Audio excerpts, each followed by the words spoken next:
ഞങ്ങളെ ഈ ശബ്ദപരിധിക്കുള്ളിൽ ശ്രദ്ധിക്കുന്ന എല്ലാ ബഹുമാന്യ ശ്രോതാക്കൾക്കും കർത്താവായ യേശുക്രിസ്തു എന്ന ഏക രക്ഷകന്റെ വലിയൊരു നാമത്തിൽ ഞങ്ങളുടെ സ്നേഹവന്ദനങ്ങൾ പ്രാരംഭമായി അറിയിക്കുന്നു. ഇന്ത്യയുടെ സ്വാതന്ത്ര്യത്തിന്റെ മഹത്തായ 78ാം സ്വാതന്ത്ര്യ ദിനം സസന്തോഷം രാജ്യം ആഘോഷിക്കുന്ന ഈ സുദിനത്തിൽ ഭാരത മാതാവിന്റെ പ്രജകൾ എന്ന നിലയിൽ, സ്വാതന്ത്ര്യം പ്രാപിച്ചവർ എന്ന നിലയിൽ ഞങ്ങളെ സ്നേഹിക്കുന്ന, ഞങ്ങളുടെ അസ്ഥിയിൽ നിന്ന് അസ്ഥിയും മാംസത്തിൽ നിന്ന് മാംസവുമായി ഈ കൊല്ലം ബീച്ചിന്റെ വിവിധ ഇടങ്ങളിലായി ഞങ്ങളെ കേൾക്കുന്ന നിങ്ങളോട് ഒരു വലിയ സ്വാതന്ത്ര്യത്തിന്റെ വിമോചനത്തിന്റെ സന്ദേശം ഞങ്ങൾ പറയുവാനായിട്ടാണ് ഞങ്ങളൊരു ടീമായിട്ട് ഇവിടെ കടന്നു വന്നിരിക്കുന്നത്. ഞങ്ങളുടെ കുഞ്ഞുങ്ങളോട് കാണിച്ച സ്കിറ്റ്, തെരുവ് നാടകം, ഇതിലൂടെയൊക്കെ വളരെ അർത്ഥവത്തായ ഒരു സന്ദേശം ഞങ്ങൾ കൈമാറുവാൻ ശ്രമിക്കുകയായിരുന്നു.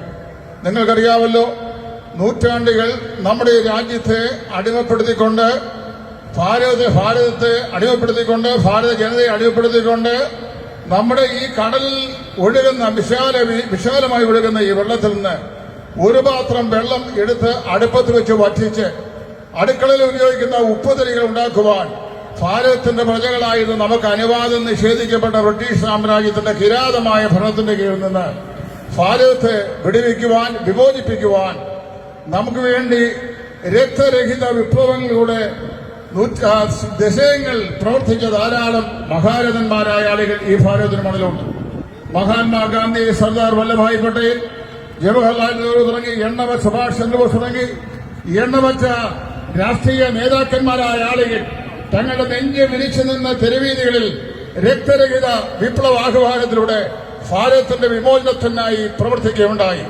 ദശകങ്ങളിലൂടെ അവർ നൽകിയ നിശബ്ദമാകുന്ന സന്ദേശം ഒടുവിൽ അത് ശിരസാ വഹിച്ചുകൊണ്ട് ബ്രിട്ടീഷ് സാമ്രാജ്യം ഇന്ത്യയോട് യാത്ര പറഞ്ഞു പോകേണ്ട ഗതികേട് അവർക്കുണ്ടായി. അങ്ങനെ ഇന്ത്യ ബ്രിട്ടീഷ് ആധിപത്യത്തിന്റെ കീഴിൽ നിന്ന് സ്വാതന്ത്ര്യം പ്രാപിച്ചിട്ട് 77 സംവത്സരങ്ങൾ തികഞ്ഞു കഴിഞ്ഞിരിക്കുകയാണ്. 78ാമത്തെ സ്വാതന്ത്ര്യ ദിനാഘോഷമാണ് ഇപ്പോൾ രാജ്യവ്യാപകമായി ഇന്ന് രാവിലെ മുതൽ ഇന്ത്യയുടെ 79 സ്റ്റേറ്റുകളിലും 7 യൂണിയൻ ടെറിട്ടറികളിലും ഇപ്പോൾ സന്തോഷം ആഘോഷിച്ചുകൊണ്ടിരിക്കുന്നത്. പ്രിയപ്പെട്ടവരെ, ആ വലിയ സന്ദേശം വളരെ വിദൂരമായ, വിസ്താരമായ മറ്റൊരു സന്ദേശത്തിലേക്ക് വിരഞ്ഞുകൊള്ളുകയാണ്. എന്ന് പറഞ്ഞു കഴിഞ്ഞാൽ, ലോകത്തിലെ മനുഷ്യനെ അനുഭവിക്കുന്ന ഏറ്റവും കൊടിയ ശാപം എന്ന് പറയുന്ന പാരതന്ത്ര്യമാണ്. ഈ പാരതന്ത്ര്യം ഒരു മനുഷ്യനും ഒരിക്കലും അംഗീകരിക്കുവാൻ സാധിക്കില്ല. ഈ സ്വർണം കൊണ്ടുണ്ടാക്കിയ ഒരു കൂട്ടിനകത്താണെങ്കിലും ഒരു തത്തയെ പിടിച്ച് അതിനകത്തിട്ട് പാലും പഴവും കൊടുത്ത് രാവും പകലും നമ്മൾ തീറ്റിപ്പോറ്റിയാലും അനന്തവിഹായസിലേക്ക് ചിറകടിച്ച് വളർന്നുയർന്ന് ഈ അനന്തവിഹായസിൽ സ്വതന്ത്രമായി വിഹരിക്കേണ്ട പറവയെ ഒരു കാഞ്ചനക്കൂട്ടിനകത്ത് ബന്ധിച്ചിട്ടാൽ ഒരിക്കലും അത് സന്തോഷവാനായിരിക്കുകയില്ല. അതുപോലെ തന്നെയായിരുന്നു ഭാരതത്തിന്റെ മണ്ണിൽ ജനിച്ചു ജീവിച്ച ഭാരതത്തിന്റെ പ്രജകളായിരുന്ന ഞാനും നിങ്ങളും നമ്മുടെ സ്വന്തം നാട്ടിലെ ധനസമ്പത്തുകളും മറ്റും കൊള്ളയടിച്ച് സൂര്യസ്തമിക്കാത്ത ബ്രിട്ടീഷ് സാമ്രാജ്യത്തിലേക്ക് അത് മാറ്റിക്കൊണ്ടുപോയി അതൊക്കെ വസൂലാക്കി നമ്മെ അടിമപ്പെടുത്തി നൂറ്റാണ്ടുകൾ വെച്ചിരുന്ന ഒരു ജനതയുടെ പാരതന്ത്ര്യത്തിന് നമുക്ക് ലഭിച്ച സ്വാതന്ത്ര്യം അത് ഏറ്റവും വിലപ്പെട്ട ഒരു വിഷയമാണ്. അതിനുവേണ്ടി വില കൊടുത്ത ജീവിതങ്ങൾ അനവധിയാണ്. ഇന്ത്യയുടെ രാഷ്ട്രപിതാവായിരുന്ന മഹാത്മാഗാന്ധി വാസ്തവത്തിൽ രക്തസാക്ഷിത്വം വഹിക്കുവാൻ കാരണമായി തീർന്നതുപോലും വാസ്തവത്തിൽ ഭാരതത്തിന് വേണ്ടി അദ്ദേഹം നെഞ്ചുവിരിച്ച് നിന്ന് അദ്ദേഹം രക്തരഹിത വിപ്ലവം കൂടി ചെയ്ത ആഹ്വാനത്തിന്റെ ആത്യന്തികമായ ഫലമായിരുന്നു. പ്രിയപ്പെട്ടവരെ, നാം സ്വതന്ത്ര ഭാരതത്തിന്റെ പ്രജകളായി ഇവിടെ സ്വതന്ത്രരായി ജീവിക്കുകയാണ്. ഇന്ന് നമുക്ക് നമ്മുടെ മാർക്കറ്റിൽ നമ്മുടെ സാധനങ്ങൾ നമുക്ക് വാങ്ങിക്കുവാൻ സ്വാതന്ത്ര്യമുണ്ട്. നാം ആത്മീയ അടിമകളല്ല, രാജ്യത്തിന്റെ നിയമങ്ങൾക്ക് മാത്രം അടിമപ്പെട്ടവരായി നാം വാസ്തവത്തിൽ നമ്മുടെ സ്വാതന്ത്ര്യം അനുഭവിച്ചുകൊണ്ട് ഇവിടെ ജീവിക്കുന്നു. മതസൗഹാർദ്ദം അനുഭവിച്ചുകൊണ്ട് നമ്മൾ ജീവിക്കുന്നു. രാജ്യം നമുക്ക് നൽകുന്ന എല്ലാ ബഹുലമായ സമ്പത്തുകളും എല്ലാ നന്മകളും സകല സ്വാതന്ത്ര്യത്തോടെ നാം അനുഭവിച്ചുകൊണ്ടിരിക്കുന്നു. എന്നാൽ ഒരു കാര്യം ഞാൻ ഓർപ്പിക്കട്ടെ, അത് നമ്മുടെ ശരീരങ്ങൾക്ക് നൽകപ്പെട്ട സ്വാതന്ത്ര്യമാണ്.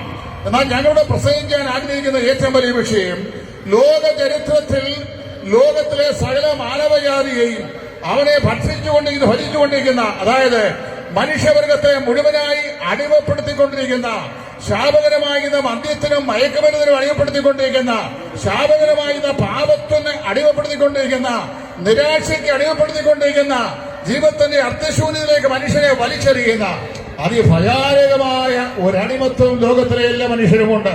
അത് ഇന്ത്യക്കാര് മാത്രമല്ല, ലോകത്തിന്റെ എല്ലാ വൻകരകളിലും ജീവിക്കുന്ന ആളുകൾക്കും ഈ പാപത്തിന്റെ അടിമത്വമുണ്ട്. പാപമാണ് വാസ്തവത്തിൽ മനുഷ്യനെ കൊണ്ട് ഈ പറയപ്പെട്ട എല്ലാ പങ്കപ്പാടുകളും ചെയ്യുന്നത്. ഞങ്ങളിവിടെ അല്പം മുമ്പോട്ട് അവതരിപ്പിച്ച തെരുവ് നാടകവും സ്കിറ്റും മദ്യത്തിനും മയക്കുമരുന്നിനും അടിമപ്പെട്ടു പോയ ജീവിതങ്ങൾ വരുത്തിവെക്കുന്ന ദുരന്ത പര്യവസായ ജീവിതത്തിന്റെ നാടകതയെ ഞങ്ങൾ ചിത്രീകരിച്ച് കാണിക്കുകയായിരുന്നു. വിദ്യാഭ്യാസത്തിൽ ഏറ്റവും ഉന്നത നിലവാരം പുലർത്തുന്ന നമ്മുടെ ഈ കൊച്ചു കേരളം, സമ്പൽ സമൃദ്ധിയിൽ ഏറ്റവും ഉന്നതമായ സാന്നിധ്യമുള്ള ഈ കൊച്ചു കേരളം, അതുപോലെ തന്നെ ജീവിതത്തിന്റെ ബഹുവിധങ്ങളായ അനുഗ്രഹങ്ങൾ മറ്റുള്ള സംസ്ഥാനങ്ങളിൽ ഉള്ളതിനേക്കാൾ ഏറ്റവും അധികം അനുഗ്രഹങ്ങൾ, ഭൗതിക നാച്ചുറൽ ആയിട്ടുള്ള റിസോഴ്സസ് അനുഭവിക്കുന്ന നാം മനസ്സിലാക്കണം.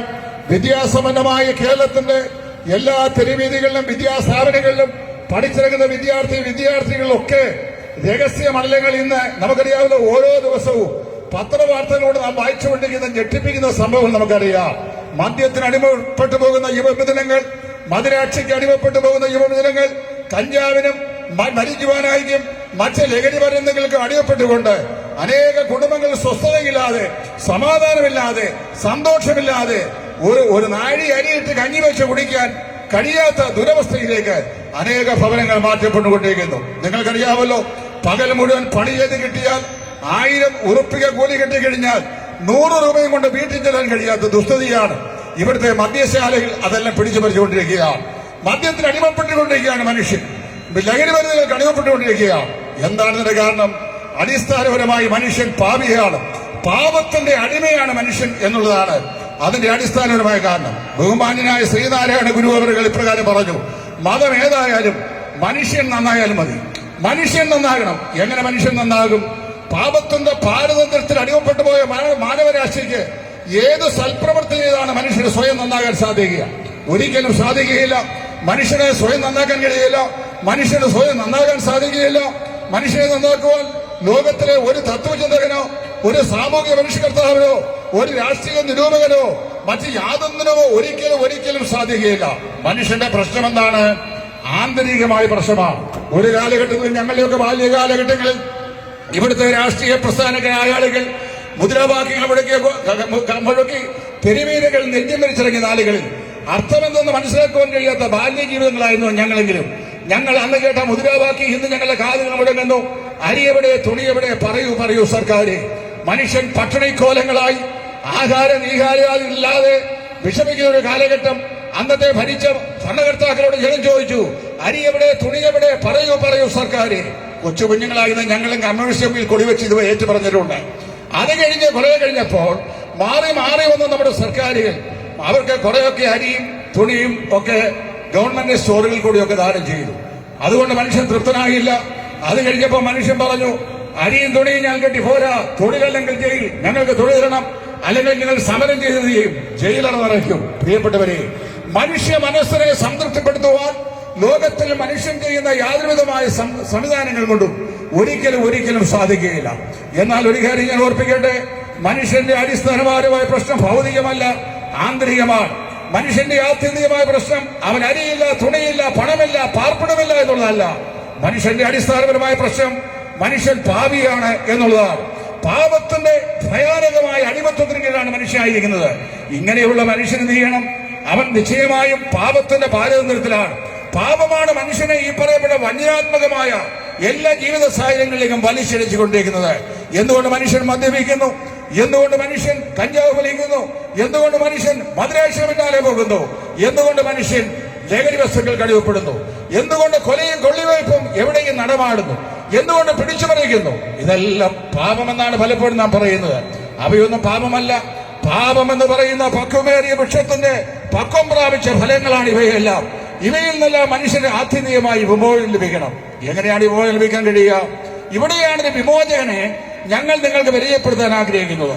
2000 വർഷങ്ങൾക്ക് മുമ്പ് മനുഷ്യവർഗത്തിന്റെ പാപത്തിന്റെ പരിഹാരത്തിന് വേണ്ടി സ്വർലോകത്തിന്റെ മഹിമകള വെടിഞ്ഞുകൊണ്ട് സ്വർഗത്തിൽ നിന്ന് മനുഷ്യനായി ഈ താണഭൂമിയിൽ യഹൂദിയിലെ ബേത്ലഹേമിൽ ഏറ്റവും പാവപ്പെട്ട ഒരു വീട്ടില് കന്യക മറിയം എന്ന് പറയുന്ന സ്ത്രീയുടെ ഉദരത്തിൽ മനുഷ്യ ശിശുവായി ജന്മം കൊണ്ട് 33 വർഷക്കാലയും ഭൂമിയുടെ വിരിപ്പിൽ നെടുകയും കൊടുകയും നടന്നുകൊണ്ട് താൻ ദൈവമാകുന്നത് പരസ്യമായി ലോകത്തോട് പ്രഖ്യാപിച്ചിട്ട് അടയാളങ്ങളാലും അത്ഭുതങ്ങളാലും വിവിധ വീര്യപ്രവൃത്തികളാലും തന്റെ അടുക്കൽ വരുന്ന ആളുകളെ സൗഖ്യമാക്കിയും ശാന്തിയും സമാധാനവും ലോകത്തിന് സുവിശേഷിച്ചും 33 വർഷക്കാലം ഈ ലോകത്തിൽ ജീവിച്ച നസ്രയനായ യേശു.